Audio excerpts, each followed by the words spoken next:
Il fiume Azzurro, così cambiamo argomento, è il terzo fiume più lungo del mondo ed è anche uno dei più inquinati. Adesso si tenta di recuperare, cominciando con il divieto assoluto di pesca che sta gettando però in rovina migliaia di persone. Sentiamo da Pechino la corrispondente Giovanna Botteri.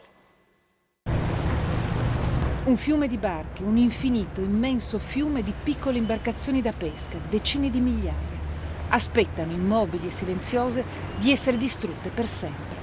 Perché la pesca sullo Yangtze è finita, vietata, finché il fiume più grande e inquinato di tutta la Cina non tornerà vivibile. Quasi 20.000 pescatori sono rimasti senza lavoro. Con i permessi di pesca ormai requisiti, sono stati costretti, come Yang, a riconvertirsi. Guida ancora un battello, ma è solo per trasportare i turisti sull'isola di Zhongba.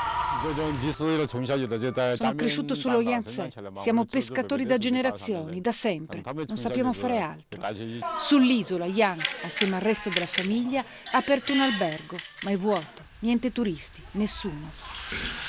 Nella grande cucina solo il fratello che frigge tofu per il pranzo, la moglie che pulisce verdure e i vecchi persi nel ricordo del passato. I soldi sono finiti, restano solo i debiti e le partite a carte.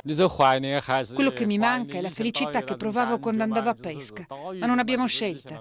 Dobbiamo proteggere il fiume Azzurro e non violare la legge.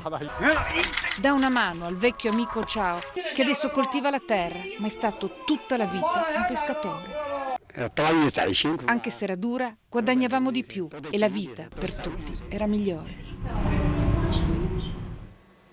Si chiama Lilibet Diana, è la secondogenita di